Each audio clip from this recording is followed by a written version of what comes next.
Strange Worlds for Strange People. The Story of Adventure Await, published by Vincent Katuku, copyright 2025. All rights reserved. No part of this publication may be copied, reproduced in any format, by any means, electronic or otherwise, without prior consent from the copyright owner and publisher of this book. Chapter 1.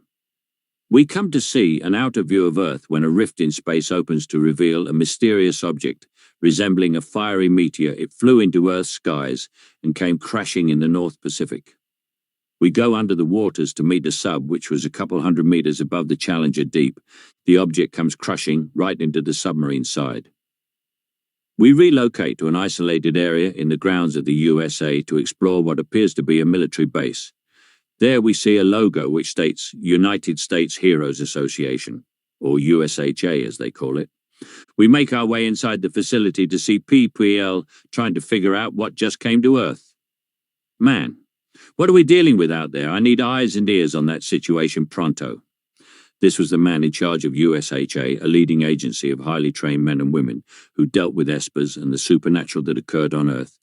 USHA housed a couple of individuals who have these supernatural abilities, heroes codenamed Gamma. George, a seasoned leader, was placed by the world powers as its head. And what are the casualties? Woman, bringing you visuals now.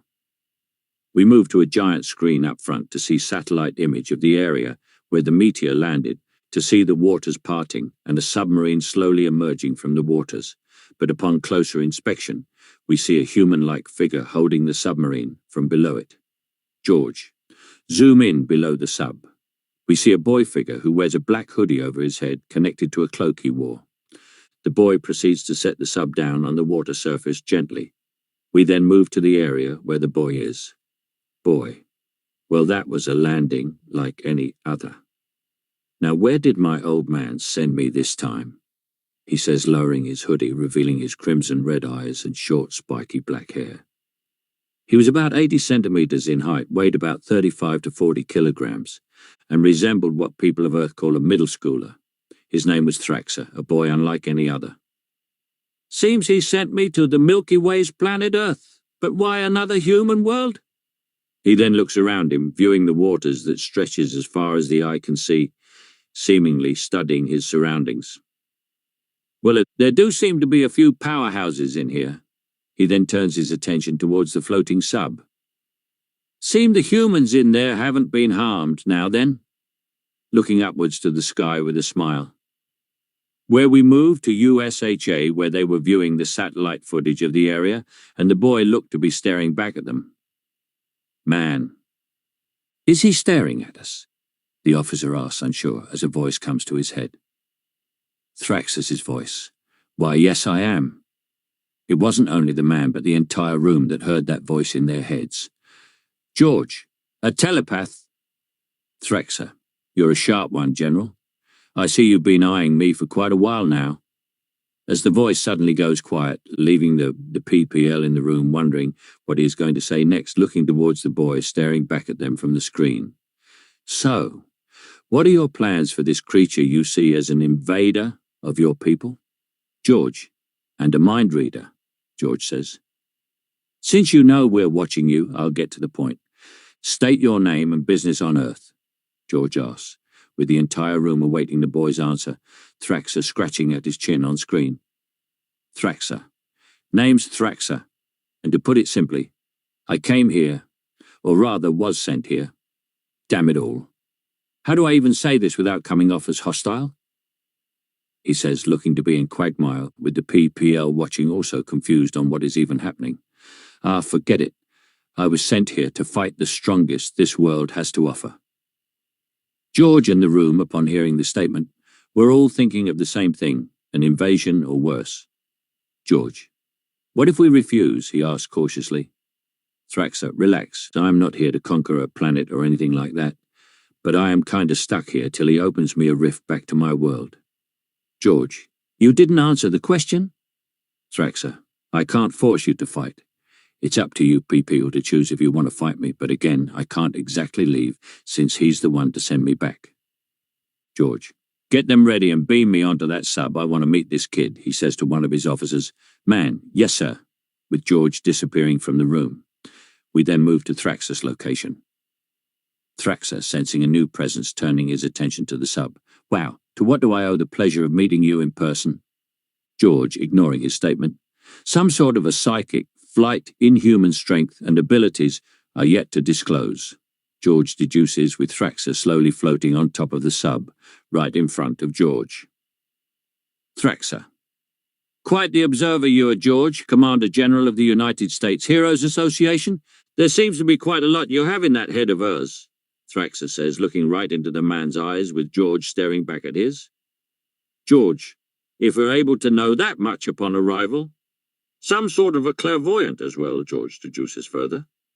Thraxa, impressive, although born into a world of the supernatural, yourself lack that, but you make up for it with intelligence. George, with all Uwe told us, do you intend on staying here, even if we do not give her what you came for? Thraxa, as I said, I cannot leave till my father opens me another rift to go through. Besides, a kind multiply like there is no tomorrow, so what's one additional alien? George, and why should I believe you on that? Thraxa, you'll just have to take me on my word. George, you leave me with no choice. Then speak in unison with Thraxa. They should be here to deal with you. Thraxa, I'll take any entertaining PPL you can give, but you should have brought more than your so-called gamma. George, I am well aware of that fact, with him tapping at his watch, teleporting him and the sub away, leaving Thraxa floating where the sub was. George then appeared back where he was, and the sub appearing in a maintenance section within USHA facility. We go back to Thraxas location. Thraxa, looking out in the distance, through his eyes we see 3 fighter jets coming his way. They kind of remind me of the giant copter bugs back home, but these are far too slow. He disappears, then reappears in the sky just a couple 100 meters from the fighters. George, who was now watching. Teleportation, he exclaims. We move to the pilots of the fighters. Pilot 1. What they... The pilot exclaims on see the boy suddenly appearing in front of them. I have a visual, opening fire. Proceeding to rain down bullets on him, the others following suit, but their bullets prove futile, for they simply bounced off of the boy's skin, without him even looking to be bothered by them. Through his eyes, he sees the bullets, moving in a slow motion. The jets then come flying past him, with them making a round to aim back at him.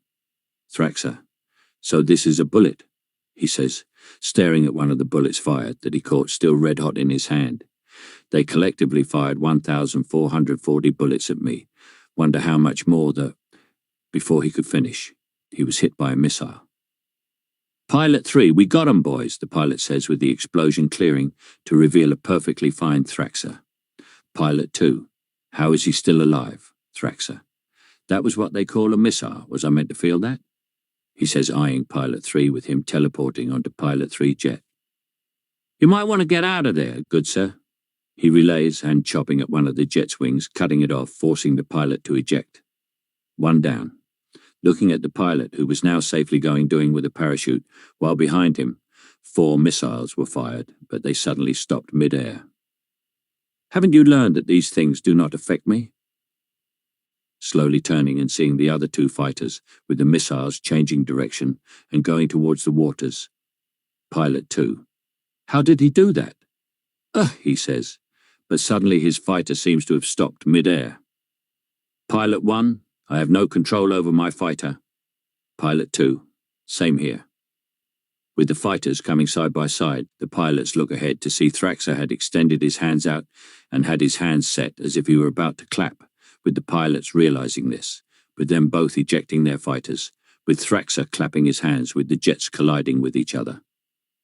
Thraxa, that takes care of those, he says with him sensing something. The more interesting opponents are here.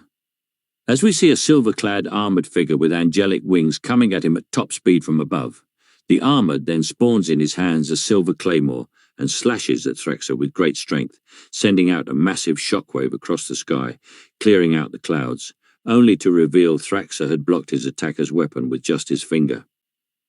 Wow, not even an introduction before barging in, Thraxa says with a grin on his face. Man in armour. My divine breaker stopped by a finger. Impossible, the man says to himself in disbelief. Thraxa, don't overestimate yourself, man. What? Thraxa instantly appears behind him and kicks him at the back of the neck, sending him down, but manages to stop himself before reaching the waters. Man, leader! Another man comes from behind Thraxa. He was muscular and wore a red and white supersuit with a punch symbol at his chest, with him charging at Thraxa's back. But Thraxa weaves the first attack and smiles at the boy, agitating him as he comes at him with a flurry of kicks and punches, only for none even to come close to touching him, as even more people start to come, as Thraxa catches the muscular man's fists, with the man looking distraught. But before he could react, he receives a backhand across the face, sending him flying back. As the others come at Thraxa, one was all white with a golden lightning bolt on his torso, and the other had a black suit with red aura coming all over him.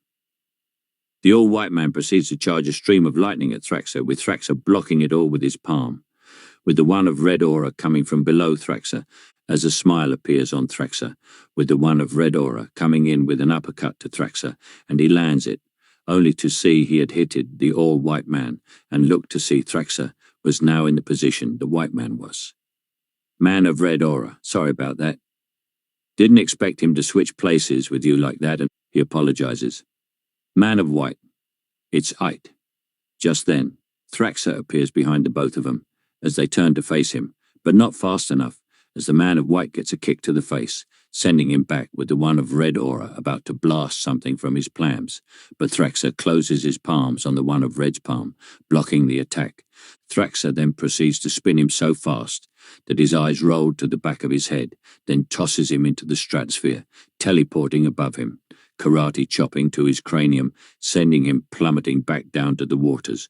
Just then a chain wraps firmly at his legs, with him looking below him to see a young man in a dark green military uniform floating on what looked like a hoverboard, with the boy disappearing into the clouds.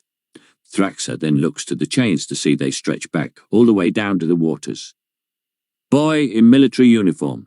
He's all a speedster. He says in his earcoms. We then move to the water surface to see yet another young man running on top of the waters at crazy speeds with the other end of the chain.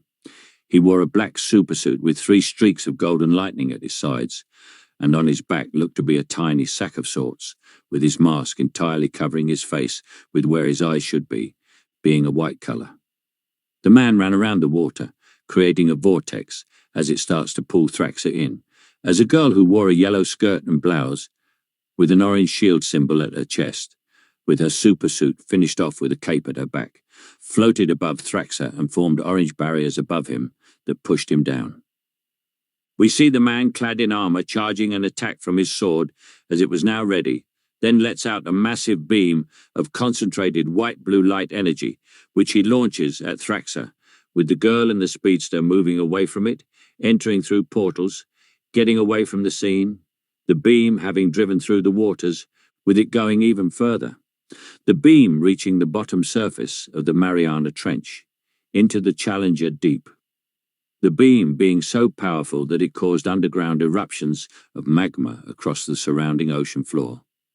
The beam then slowly dies down, as we see the heroes on top of a floating white platform, as a girl short and wore a blue supersuit with white outlines closing portals that were opened for the girl and the speedster. Short girl. Oh right, almost forgot about you, she says as she opens another, with the muscular man coming in while carrying 2 unconscious PPL, the man of white and the one of red aura, as he gently lays them down with a soft area appearing for them to be rested, as the boy in military attire comes to check on them. Man in military attire. Just lay them down there, strong arm. And what happened to her cheek? He asks, creating the soft platform, as Strong Arm gently places them down. Strong Arm. Oh, this, he says, caressing his sore cheek. That kid hits hard. I mean, just look at what he did to Synergy and Kaminari, he says, pointing at the huge lump on the one who had red aura, who had the lump and the broken nose of the man of white. As we move to the man in silver armour who was at the edge of the platform looking out, we come to see a gaping hole in the waters, about 207,000 square metres in diameter, that the blast had created. As the waters comes filling it in again with the pressure it does splashing upwards, the speedster comes to check on him as a few drops of hot water splashes onto him. Speedster exclaiming in pain, "Ouch! That is hot!" Man in silver armor, sorry about that golden light as he moves to check on him. Golden light, no worries. Well, I'd say our work is done here, right, Angel Knight? As he slightly moves his mask from his mouth, directing his inner part of his other arm to his mouth, as bean-sized item come out of a tube at his wrist, with starting to eat them. Angel Knight looking back at the water. Not quite. As the short girl come to them. Short girl. We still have to retrieve the body, with the other girl coming in. Girl with cape.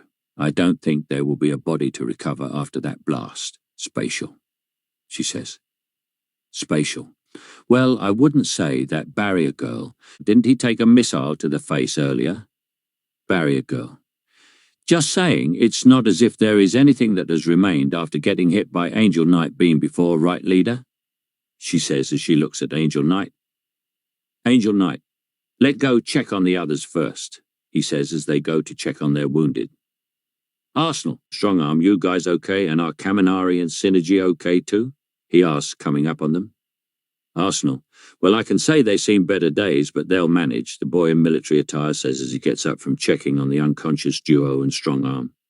Strong Arm, ye am fine, he says as we see the unconscious two waking up, the man of white being first. Kaminari, clutching at his nose, which was now bandaged. Just what the hell even happened? As the other wakes up. Synergy, caressing his head. Feels like I was placed in the craziest roller coaster, then suddenly someone drops a bus on my head. Phew! As he clutches his mouth, Rush crawling over to the edge, then vomits away. Angel Knight, don't worry, I'll be fine once we get back to HQ. We'll have the healers have a look at you three. Suddenly all of them go on edge. Golden light. Don't tell me it ain't over, as the rest move over to the edge to check what's up to see the water moving about unnaturally. Angel Knight, get ready everyone. Golden light. We're in the Mariana Trench, right? Right above the Challenger deep, where I'm assuming that blast sent him too, and that wasn't enough to put him down, he says. Spatial. Looks like it, as the waters start to slowly part. End.